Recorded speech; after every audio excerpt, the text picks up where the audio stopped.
matter of the people of the state of California versus Orenthal James Simpson, case number BA096. And so, my fellow Americans, ask not what your country can do for you.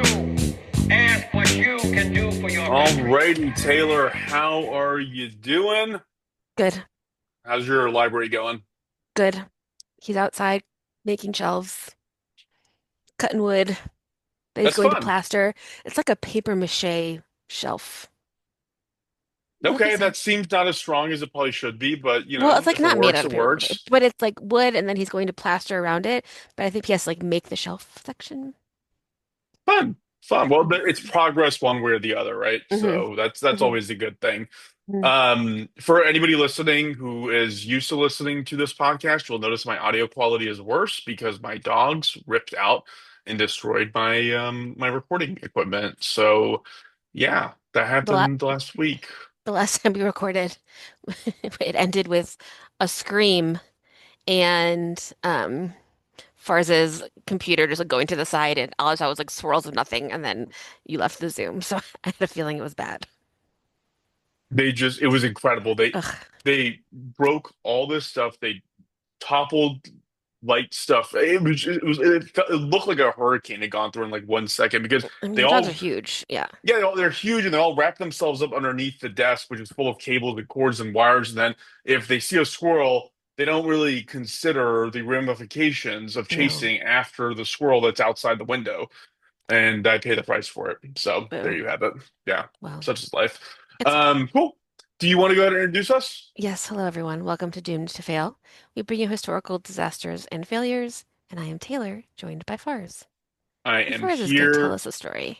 I'm going to tell you a story, A okay? And story. it's a story that is not a failure. It is a huge success. Oh, And but if you have to engage with this topic, then something has failed somewhere in life. So it's sort of doomed to fail ish, right?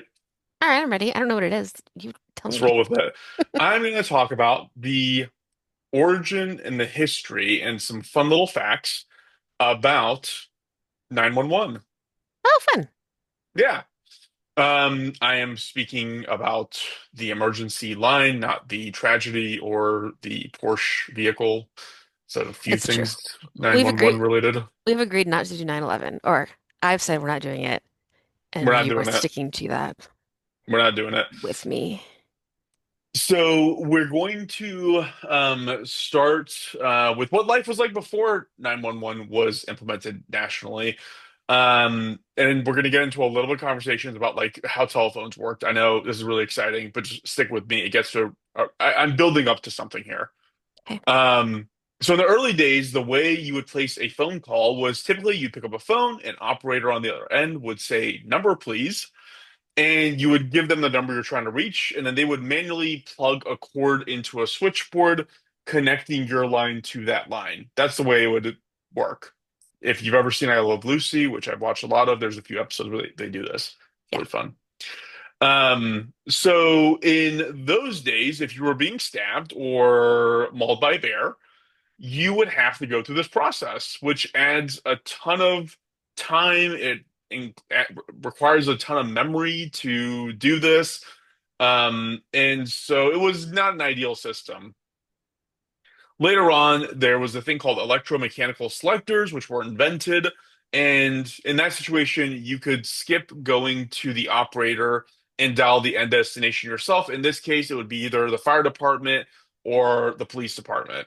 So Can you tell me when telephones were invented? I don't Like know what? that. Because I'm trying to imagine what it's like. I'll look it up real fast. So I younger listeners might not recall this, but back in the day, we had to memorize people's numbers. I remember I had to remember my parents' work number, and there was a few other numbers. 1876 is the answer. That's when Bell did it, I think, right? Alexander Graham Bell. Yes. Yeah. Um, yeah, back in those days, yeah, you just have to remember numbers. I mean, you'd write some stuff down, but for the most part, you just remember numbers, and that's how hmm you kind of went about your life. But like, if you're in the middle of an emergency and you have to remember a number that you never ever dial, because why would you? Right. It's impossible. Like, you'd have to like remember every like 3 days. Okay, what was the number again? Okay, and eventually have it Hmm. like sunk into deep long-term memory. The National Association of Fire Chiefs were the first to make a public stink about the fact that it was incredibly hard for people to know who to call when they were in danger. And they suggested having a single number to use to report fires specifically. The This was like the first time this ever anybody ever actually raised this in any sort of a national capacity. This was done in 1957. Hmm. In 1966, the National Academy of Science, they were exploring the causes of death, and it revealed that like, timeliness to in response times to medical emergencies was like top of the list. Like that was Yeah. the biggest factor in whether someone lives or dies. So in 1967, so there's a steady drumbeat happening. It's kind of slow. There's some studies being put behind it. It wasn't until 1967 that LBJ's administration came out in support of the idea, with the original intent being to have a single number, just like in the most densely populated metropolitan areas. Maybe it expands it to the whole country, maybe it doesn't, but that was Hmm. the original idea. This was not a mandate. This was not federally run. This was just a recommendation and a suggestion by the president. Cool. So in November of that same year, 1967, the FCC, Federal Communications Commission, met with the executives at AT&T to help them figure out how to go about doing this and achieving this goal, essentially. On January 12th of 1968, AT&T at this point basically had a monopoly for most parts. There were still like local carriers, but they could push their weight around quite a bit. And Hmm. they were the ones that came up with 911 as an emergency number. So what AT&T said was what we're going to go with. And the reason for it actually is partially if you look at a rotary dial, if you recall what that looks like, where it's like a one and then it goes all the way around and ends at a nine, and there's like a Hmm. silver thing in the middle where you kind of twist the thing to. The whole Hmm. point of it was that the nine and the one are on opposite sides, so you can really quickly do two of the numbers. And then Uh-huh. you have to be very deliberate to go to the About the nine and last one. also do that. So, A, it was fast, and B, it was not prone to mistakes on a rotary phone. That was the whole That's point fun. behind it. Yeah. Um, Lastly, it was also part of like a broader, longer term initiative to kind of standardize communications. So the whole point was this standard format for government entities called N11, N standing for number. Hmm. Um, Basically, a number followed by 11 being like a standard protocol for government services, government entities, Oh, sure. 311, 411, nine one God, but I feel one. like I didn't hear about those until like the early 2000s. I don't know. Yeah, yeah. I think Feel like this. there was a lot of planning going, and I can tell why, given how long it took for this to actually come into fruition. Yeah. Actually, before I continue, when do you think 911 as a federal standard when was officially designated? 1980. Okay. We're Am I gonna right? No, you're not. We're gonna pin drop that and Okay. get back to it here in a little bit. That would have been exciting. So 35 days after AT&T had expressed their intent to standardize an emergency telephone line, the CEO of another network provider, a guy named Bob Gallagher, who ran Alabama Telephone Company, was feeling a little bit feisty, a little bit competitive, and decided they're going to beat AT&T to the punch, which I think a lot of these local providers were trying to do because they thought that would make them big dogs and cool. Hmm. And so they created and deployed the first 911 line that was actually usable. And frankly, this seems to be the only claim to fame for this company. It doesn't exist anymore. The Oh. first call, 911 call, was a test call placed in Hallieville, Alabama, between the Speaker of the Alabama House, a guy named Rankin Fight, and the U.S. House Representative for Alabama, I think it was a fourth district, named Tom Bevel, using Alabama Telephone Company's 911 service. On March 1st of 1968, AT&T implemented the first working version of a new line, a new emergency line in Huntington, Indiana.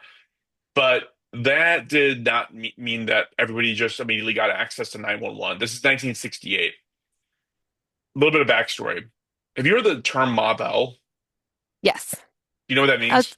I was gonna ask because I thought that the big monopoly was Bell. like Pac Pacific Bell, Ma Bell, then they like took Ma Bell apart because that was like the biggest monopoly. So I was surprised that AT&T was even in there when you first said that. Yeah, I was a little surprised too. Yeah. But Ma Bell was the name colloquially, like nickname used for AT&T. And the reason was Oh, I see. because the Bell was this insane, huge powerhouse that controlled a lot of local communications and the physical infrastructure to conduct those communications. AT&T was the parent company that owned Bell. So, Oh. yeah, Yeah, because like I mean, I have literally no idea how any of that works. You know, yeah, like I feel like the physicality of like having a lady be like plug this in and you get to VARs makes more sense to me than being like dial this number and somehow it gets to VARs, you know? Or like yeah, anyone can dial this number from anywhere and you go to the one that's closest to you. You know, if I have my phone, I dial 911 in Austin. I'm not getting California 911, I'm getting Austin, right? yeah. It's kind So of like remarkable. that's pretty cool. It is very cool. It's Yeah. like magic. Yeah. I agree with you. I don't totally understand either, and I hate to disappoint you, but I'm not going to go into the nuances and details of how this actually works Once because again, it's really complicated. in an apocalyptic situation, I believe we could build the printing press. I do not believe we could build a telephone. I don't think so either. I don't think so either. I don't think that's for Maybe a us. switchboard. Yeah, probably not that. No, no, no, no. But I could make Yeah, little stamps for the letters. that'd be cute. So Yeah, I gave printing you that press. background to tell you that when AT&T decided they're going to roll out this whole new program, and they're the 800-pound gorilla. They're the biggest provider in the country, and they own Bell. They said that only providers running their service through Bell would have access to it. Hmm. So Bell was providing kind of the hardware for this, which was legitimately a whole thing because you had to like create new versions of switchboards to be able to know that this is coming in, where to route it, when to route it there, so on and so forth. Right. Like there's so much infrastructure, Yeah, physical yeah, and things. so much infrastructure. And so as a result, independent telephone companies were kind of they were for the most part excluded when this first came out. Um, the way they would prevent this usage was again because the Bell, who owned the telephone infrastructure, was the one providing the equipment, and so they could kind of gatekeep go through that route. Hmm. So this problem would get solved eventually by legislation, but it would take quite a long time. In the interim, the smaller providers solved this by using a thing called a 911 tandem, which were basically circuits that were added to phone lines to automatically switch and route calls to the appropriate public safety answering point, a PSAP, rather than routing them through the Bell switchboard, which AT&T was preventing. So that was kind of like their stopgap. They addressed it at the telephone line and not at the switchboard line. So by the mid 1970s, states were enacting legislation for telephone companies who hadn't implemented 911 to do so and to start collecting surcharges from subscribers to fund that program. By 1979, a federal report came out that showed only 26% of the US population had access to 911. That's 1979. Pretty This was close. Yeah. This was mostly determined to be the cause of just no leadership at the federal level. The federal government just would, over the administrations that passed between LBJ and this point, they're like, yeah, states, y'all deal with it, you figure it out. But like, state, how are you going to get like two states to communicate with each other and like engage with this like kind of like, I don't know. It It seems feels like, very foolhardy. yeah, it feels like such like I mean, I guess now it feels such like a no-brainer for public safety, you know? Like Yeah. it's not like a maybe, especially when we know that like the reason like that people die because they wait so long, you know? Yeah, totally. There's no political reason not to do this. There's every political reason to do this. Yes, exactly. So part of the state legislation that was happening was the creation of dedicated 911 centers, which were opening at a clip of about 70 centers per year by the 1980s. So because of this, because of the increased investment by states, because they started doing public advertising for 911 and emergency phone lines, at this point it all kind of came into one between fire, ambulance, and police. Hmm. assistance. It all came into 911. This led to more growth and more usage of the number. So by only 8 years later, when it was 26%, by 1987, 50% of the US had access to the number. 87. Wow. We still don't have 100%. Hmm. And this is where I put down, Taylor, can you guess the year the federal government mandated to step in and do a 911? You already answered the question. You said 1980, so you obviously know that's not the case. It took till 1999. What? That doesn't, what, who was the last state to do it? So it was the What does federal that even mean? government that came out. The federal government passed this thing called the Wireless Communication and Public Safety Act, also known as the 911 Act, because that Jesus. was the first time from a federal government perspective they mandated every state to implement 911 as the emergency line to provide the centers, the call centers, to provide the technology, all that stuff. Who was waiting? New Hampshire? I don't know, probably. Yeah. I'll check that out. So it actually, here's the thing, it might not have been a whole state that was waiting it out because a lot of this gets passed down to local governments and municipalities. So it could Hmm. have been like these smaller, entities that were holding out. Hmm. The 1999 Act also required a thing called Enhanced 911, which automatically finds the location the person is dialing in from, which is really cool. Right. Because I remember they used to, like, that technology was also used for pizza. And that was the first time that they would know where you were calling from. Like, in like pop culture, as you call Domino's, and they would know your address. And I feel like that's similar technology to the 911, you know? I think the pizza came first, then they did it to save lives. I think so too. Yeah, that Yeah. must be it. Hmm. Um, Hawaii an, was one of the last ones to do 911. oh, that kind of tracks, actually. Around 2000, 2001. Wow. That does kind of track. This was also the law that mandated that any phone lines that aren't in service because of non-payment have to be able to call 911. That's cool. Yeah. Yeah, that was a fun one. Yeah, just so you know, everyone, your old cell phone can call 911. Totally, 100%. Yeah. And another fun fact that I learned that was spearheaded by New York City was 911 tapping protocol. So the idea was that if you're hearing impaired, how do you communicate that Hmm. you need assistance? And so the idea, there was a methodology applied to this. The whole methodology behind it was if you were talking on a phone that had, like, if you were talking on, what do they call the phone booth? Yeah, And so long. like a So if you're payphone. talking on, yeah, if you're talking on a payphone, then what you can do is call 911, and then you can do two patterns of tapping your finger on the receiver, Hmm. depending on the type of service that you're looking for. So if you were to just do like a steady tap, like just consistently across the board, Hmm. then that would mean you are in need of which one was it? Hold on. Oh, you need emergency services. So Hmm. that's the police. Like Hmm. you need police there.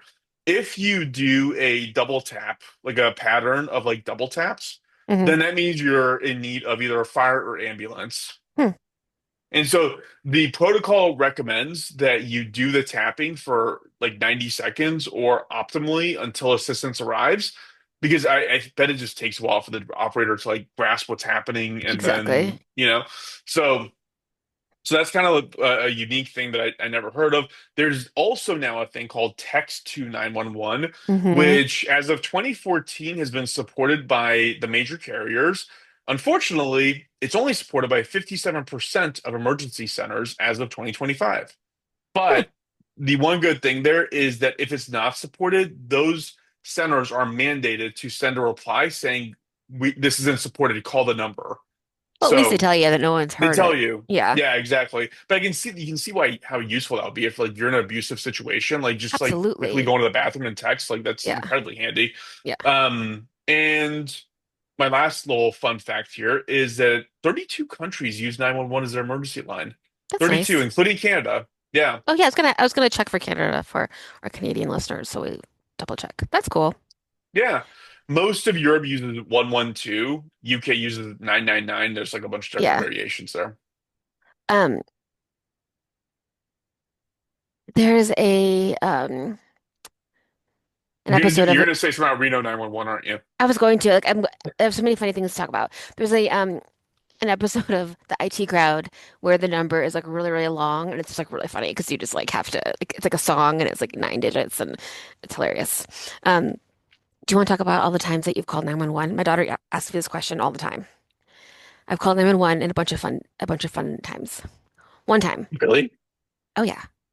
Well, I guess because I lived in New York. I don't know. One time, I was walking my boss's dog, which is super out of character for me at 6 in the morning. Like who is that person?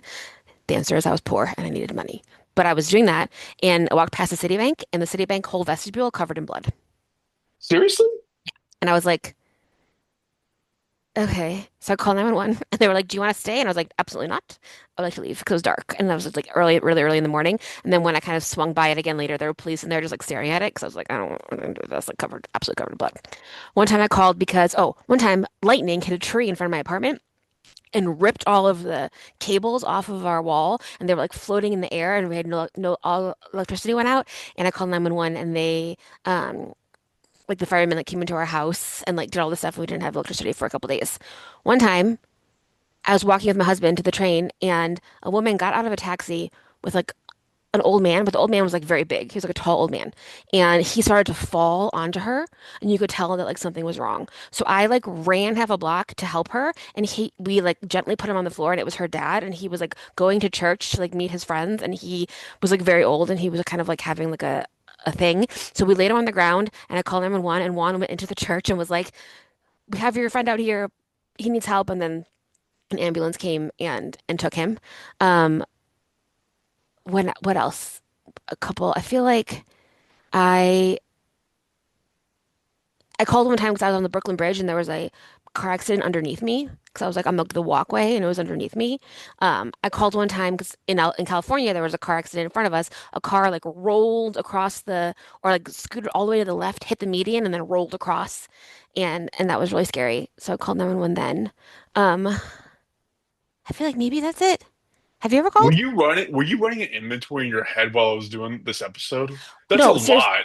Florence asks me this question a lot. She asks me how many Wow. times I call 911, and I'm always like, I call them when there is an emergency, and I know that like that the police will be able to help. One time, my boss had a panic attack, and she thought she was having a heart attack, and she like messaged me, and she was like, I think I'm having a heart attack. I don't know what to do. And I saw her, and she was just kind of like just like was like a thing. So I called 911, and like a bunch of firemen came. Oh, one time I called 911 because in front of my apartment it smelled like gasoline, and I was like, it just smells like gasoline. I don't know what to do. They sent like 15 firemen. They checked every car on our street and they found the one that was leaking. And they went to the guy's Wow. house and they were like, "Your car is leaking gasoline." I was like, "If I flick a cigarette underneath this car, this whole neighborhood's going up, you know?" So I called then. I think that might be it. But I've definitely called more than once. Oh, I called Yeah. 911 because there was a drunk driver in front of me in the middle of the day here one time, and he was like very obviously swerving, and like I was like, I don't like it. I don't like it at all, you know? You know So I what, called. Taylor? Somebody did that to me. I I had a. remember. Do you remember this? I had a dentist appointment like Yes. somewhere in LA, like Glendale or something, Mm-hmm. and I didn't come to work that morning, so I go to the dentist appointment, and I'm in Mm-hmm. my car driving to work. It's like 10:30 in the morning, Mm-hmm. and the police on the motorcycle pulls me over, and like we got a report of a drunk driver. How much have you had today? It's like, here's my X-rays for my dentist. Like, what are you talking about? No, totally. But they were just checking because, like, because I mean, when this guy was driving down like a main road, very obviously, like, I mean, maybe he was having a medical emergency, but it was enough that I was like, I need to tell the police because someone needs to make sure this person's okay and like off the road, you know? That's fair. That's Yeah. fair. Yeah. I only But, did one time I can think of when I had that apartment off Rowena. Remember that? The one that your hmm friend hooked me up with? I got home from work. It was kind of dark, and there was like a really elderly man who was laying on the ground, like across from the unit. hmm And I like was like, "What's going on?" He couldn't speak any English, so I like sat there with him and kind of like had him put his arms on my shoulders. His knees were on the ground, and I was like, "I need to lift this guy up." He was very small. He was very frail. And this woman comes by. I was like, "Don't lift him. He might break something." And I was like, in hindsight, I was like, what an idiot. Of course I should lift him. Like, why would I let this old man suffer until cops come? But I called the police and they sent a ambulance and they helped kind of get him up. But I felt really bad. I got to the point where I was like, I should slide my hands underneath his knees so that at least he Hmm. doesn't feel the concrete on his knees. For he was so knobby. He was old and knobby and very frail. It was really So sweet of sad. you. That reminds me of two Yeah. more times I called 911. One time, someone tried to break into our apartment while we were there in LA. Do you remember that? I And remember someone, that. them tried to like open the door with like a set of like post office keys, and we were like very clearly home, and we like saw them through the keyhole or like whatever the peephole, and we called 911, and then they had them come, and my neighbor and my husband went outside, and they flashed like the police car headlights into the guy's face so that he couldn't see us as like the witnesses, and then like they were like, yeah, that's him or whatever. And then the police were like, okay, cool. We're gonna take him to Hollywood and drop him off. Oh, cool. Seriously? Yeah, great idea. Let's just bring him to the next town and drop him off. That'll fix this problem. We don't have to worry about it. So that was incredible. And then, God, there was another one when someone maybe fell and I called it. I can't remember. I lost it. But I've called many, many times. What was it? Was the guy drunk or high, or did he look insane, or what was his deal? No, it was like it was like an old couple. I think they were just like, well, Confused. I think they were probably high, honestly. You know. Yeah. But I don't Yeah. know. But I don't know. Yeah. I'm glad to be able to do it, you know? Like I'm like a just in case. I'd rather do it than not do it. Especially like, with like the gas under that car. Like I could have not called, and been like whatever. But then Yeah. also like that could have been a big thing and they're like that's their job. So they came over and checked it out and I was impressed that they like found it and like took care of it. They like puttied up the leak and stuff. I just called 911 more.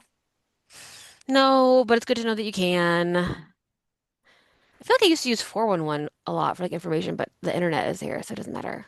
Do you remember when we used to have to call a number to tell us the forecast for that day or the next day? Remember Yeah, that? or like the movie phone. The The guy would movie just like phone. Oh talk. my God. Oh my We're God. so old. All of those, all of those things. I've told you how like when we were a couple years ago, we were like at like a picnic, a town picnic, and we couldn't find my husband. So I was like, Miles, let's call Dad. So I gave him my phone, and Miles like didn't know how to talk on the phone. He was like holding it like in front of his face and in the air and going like, Dad, Dad. He like was trying to look at it, like had it over place. I was like, do you not know how to hold a phone to your ear? Like, Jesus Christ, what's going on? New lesson for the family. But it's like how quickly that has changed. In Yeah. like the 150 years that that telephones have been invented, we were able to do Yeah. so much. So that's actually why enhanced 911 became a thing in 99 is because that's when cell phones started almost kind of becoming relevant to people's Right. lives. And they were like, well, like someone calling from your city doesn't matter anymore. They could be from anywhere. And that's why they had to have Exactly. enhanced API, 911 to be able to track it. That totally makes sense. Yeah. Wow. There you go. Fun. That's our fun little story for the day. That's somewhat uplifting. Um, yeah, I feel like we solved a problem, I think and so. that's good. That's good. You Yeah. can like call someone for help. Yeah. Yeah. Yeah. Good things. Um, yeah. I hope you don't have to call, but if you do, it's nice to know that they're there, 100%. especially the firemen. Yeah. You know, What a tough gig. Got for to live at the real. fire station for 2 nights with leave your Hmm. kids and family, and but it's got to be fun. The kind of pastas they make got to make be fun, and you got to like sit there and play poker, and I don't Yeah, it's know. like you could have It's like a kind of sleepover with charming. your friends where like it could turn deadly any minute. Yeah, yeah. God bless them. I know, for real. Um, well, Taylor, do we have anything we want to shout out? I have a couple things. One, Diane Warren got nominated for another Oscar today. If you don't know Diane Warren, go listen to our episode about Milli Vanilli. She wrote Blame It on the Rain and every other song that you've ever loved. And she gets nominated for an Oscar every fucking year, and she did it again. So congratulations, Diane Warren. Um, Two, I talked to our friend Nadine, who is in Canada, and she was saying how Canadian media is obsessed with Ryan Wedding, like the cartel guy. She's like, they talk about Oh, him all the time. And she was like, it's so funny that you brought it up because like I didn't hear about him in dude, I'm the United obsessed with the States. guy. I know. I told her, I was like, the more we learn about him, the more we're kind of impressed. So I don't, Yeah, it's not great, but like, I know. And then also, she said Thunder Bay, where he grew up, is actually like a bad part of Canada. So she's not surprised that that's where he is from and turned to drugs. But anyway, and it's like a bad. it's about to be a TV show and another like in-depth podcast about it too is coming out, which is like Oh, again, I'm just on top of shit somehow. yeah, you're in the artery of popular culture. Ugh, it's You true. are the popular culture. But no one knows. I'm just No one secretly knows. Yeah, secretly in charge of stuff. you're like I don't know. Nostradamus, I except am. for pop culture. Pretty fun. Good for me. Um, yeah, and then I've also just been watching some the just as we get prepped for the Winter Olympics, things are starting to pop up on my social feeds, and I am getting more and more excited. I've seen some cool figure skaters, and I saw a video of this woman who is a alpine skier working out, and like it's insane. She's like squatting the whole time, right? Because you have to like do this and like go back and forth, and she's like holding like gigantic weights and like squatting it, but then also like moving her hips, to like get that muscle, and it's wild. So I'm Their excited. bodies are something else. Yeah, What they I can do with see them. a lot of hot bods, and I'm excited. And that's all. Fun. Yeah, Well, if you have any ideas, suggestions, comments, questions, write to us at doomtofailpod at gmail.com. Find us on all the socials at doomtofailpod. And that's it. that's it. Thank you, Vars. Good luck with Sweet. your headphone situation. Appreciate it. I'm going to try and work that out. Hopefully, the audio will be better next time we record. Cool. Thanks all. Thanks. Bye.